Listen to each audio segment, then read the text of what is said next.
అదే అమ్మ విద్య. అమ్మ అంటే కేవలం మనమే కాదు, కంటేనే అమ్మ కాదు అని మన పాట రూపంలో విన్నాము. కంటేనే అమ్మ కాదు, కరుణ ఉంటే దేవత అన్నారు. అంటే అమ్మ అంటే గాంధీ మహాత్ముడు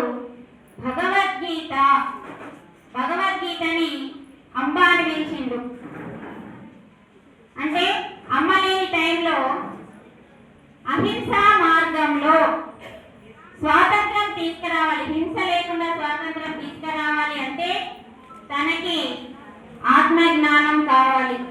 ఆత్మజ్ఞానం ఉన్న ఒకే ఒక గ్రంథం, ఆధ్యాత్మిక గ్రంథం, మానవ గ్రంథం, మరి మానవుని దుఃఖాన్ని హరించే గ్రంథం వేదాలు, ఉపనిషత్తులు, పురాణాలు, ఇతిహాసాలు అన్నింటినీ రంగరించి ఇచ్చిన గ్రంథమే భగవద్గీత. గీత అంటే స్త్రీ పేరు, గీత అంటే అమ్మ. గీతకి ఒక్క పేరు కాదండి, 18 పేర్లు ఉన్నాయి. గీతలో 18 అధ్యాయాలు ఎలా ఉన్నాయో అలాగే 18 పేర్లు ఉన్నాయి. గీత, సీత, గంగా, యమున అన్ని పేర్లని గీతకి పేర్లు ఉన్నాయి. 18 పేర్లు పెట్టిండు. అందుకని స్వాతంత్రం రావడానికి కేవలం గాంధీ మహాత్ముడితో పాటు మన భగవద్గీత కారణం అండి. అందుకని మరి ఆయన చేతిలో ఎప్పుడు కర్రతో పాటు ఏ బుక్ ఉంటుంది? గ్రంథం ఉంటుంది. అదే భగవద్గీత గ్రంథం. అందుకనే ఇల్లాలి చదువు ఇంటికి వెలుగు కావాలి అంటే, వెలుగంటే ఏంటి? డబ్బు కేవలం కాదు, ఆరోగ్యమే మహాభాగ్యం అన్నారు. డబ్బు మహాభాగ్యం అని ఎక్కడ చెప్పలేదు. కాబట్టి ఒక ఇల్లాలి చదువు ఇంటికి వెలుగంటే ఆ ఇల్లాలి చదువు ఇంట్లో ఆరోగ్యం తేవాలి, ఆనందం తేవాలి, ఆత్మ జ్ఞానం కావాలి. అందుకని ఈ 3 ఉన్న విద్య పేరే ఆత్మ విద్య, నాశనం లేని విద్య. ఆ చదువుని చదువుకోమని యోగులు మన కోసం విద్యాలయాలని నిర్మించారు. అందుకే విద్యాలయం, వైద్యాలయం, గ్రంథాలయం ఇలా అన్నింటిలో లయమైపోయి నేర్చుకోమన్నారు. అందుకనే భగవద్గీత అంటే మన అమ్మ, మన దుఃఖాన్ని పోగొట్టే అమ్మ. మనకి ఏ కష్టం వచ్చిన ఎక్కడికి పరిగెత్తుతామండి?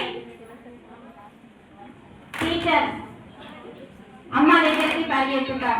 మనకు ఒక కష్టం వస్తే, దుఃఖం వస్తే అంతకంటే ముందు అమ్మ చెప్తాం.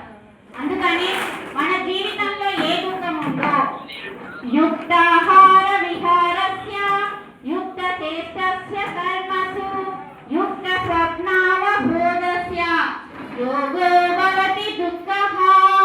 నీకే దుఃఖమైతే ఉందో, జాబ్ రాలేదని దుఃఖమా, పెళ్లి కాలేదని దుఃఖమా, పిల్లలు కాలేదని దుఃఖమా, నా భర్త బాగాలేదని దుఃఖమా, సమాజంలో ఆడబిడ్డ బాగాలేదని దుఃఖంలో, అత్తగారిలో బాగా ఏ దుఃఖం ఉందో ఆ దుఃఖాన్ని పోగొట్టే ఏకైక గ్రంథం భగవద్గీత. అందుకనే మనం ఈ విద్యతో పాటు, బాహ్య విద్యతో పాటు ఆత్మ విద్య ఎందుకు నేర్చుకోవాలి అంటే అంతఃకరణ శుద్ధి కోసం. ఎప్పుడైతే మనం అందరం అంతఃకరణ శుద్ధి అంటే మన లోపల అరిషడ్ వర్గాలని పూర్తిగా తొలగించుకోవడమే. అలాంటి స్త్రీ పేరే కరుణ అన్నారు. ఎవరి లోపలైతే అంతఃకరణ శుద్ధి ఉంటుందో కరుణ ఉంటుంది.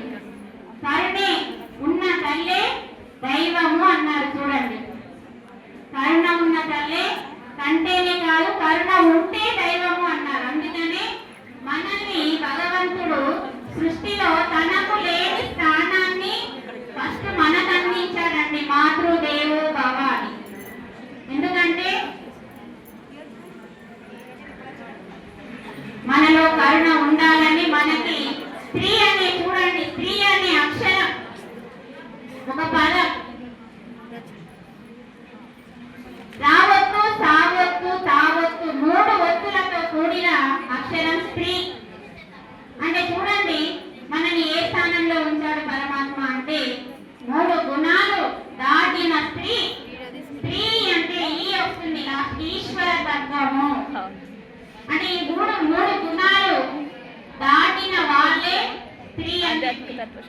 అందుకనే మన లోపల సహనము, అలాగే ఓర్పు, త్యాగము ఇవన్నీ ఉన్నాయి.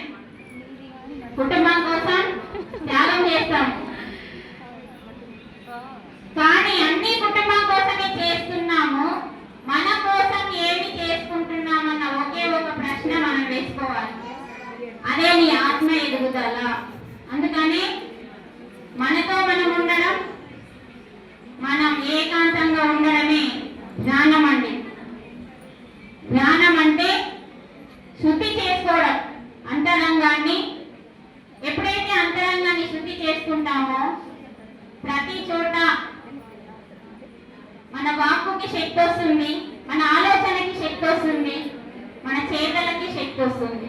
అందుకనే మెడిటేషన్ అనేది శ్వాస మీద ధ్యాసాన్ని ధ్యానం చేస్తే మనకి ఈరోజు భగవద్గీతలో కూడా యోగివి కాని చెప్పి అర్జునుడికి వివరించింది. కాబట్టి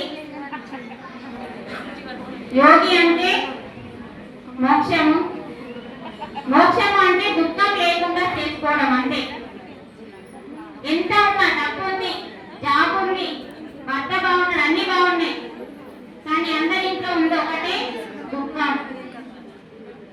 ఆ దుఃఖాన్ని తొలగించుకోవాలి అంటే తప్పకుండా మన లోపలికి మనం ప్రయాణం చేయాలి. అందుకని అదే నిజమైన ఇల్లాలి చదువు, ఇంటికి వెలుగు అని. నా ఎదుగుదలకు ఫస్ట్ నా గురువు గారు, తర్వాత నా భర్త. ఎందుకంటే ఎన్నో అనారోగ్యాలతో బాధపడుతున్న నేను, ఒక పాయింట్ చెప్పి నేను ముగిస్తాను. ఎన్నో అనారోగ్యాలతో బాధపడుతున్న నేను లాస్ట్ సిచ్యువేషన్ లో నాకు గ్యారంటీ ఇవ్వలేదు, బ్రతుకుతుంది అని చెప్పలేదు. ఆ సిచ్యువేషన్ లో వాళ్ళ ఫ్రెండ్ ద్వారా జ్ఞానం గురించి తెలుసుకొని అక్కడికి నన్ను తీసుకెళ్ళిందే నా భర్త. నా ఎదుగుదలకి నా వెనకాల ఉండి నడిపించి ఎన్నో గ్రామాలకి నన్ను ప్రోత్సహిస్తూ ఇంట్లో అన్ని చూసుకుంటూ అత్తమ్మ పర్మిషన్ తీసుకొని నా కుటుంబం ఈరోజు జ్ఞాన కుటుంబంగా మార్చుకోవడానికి నా భర్తే ఒక మంచి అవకాశం. చూడండి, ఈరోజు నాతో పాటు మా అత్తయ్య, మామయ్య, పిల్లలు, భర్త అందరూ కూడా శాకారులుగా మారి ప్రతి ఒక్కరూ ధ్యానం చేస్తూ ఆరోగ్యంగా ఉన్నారు.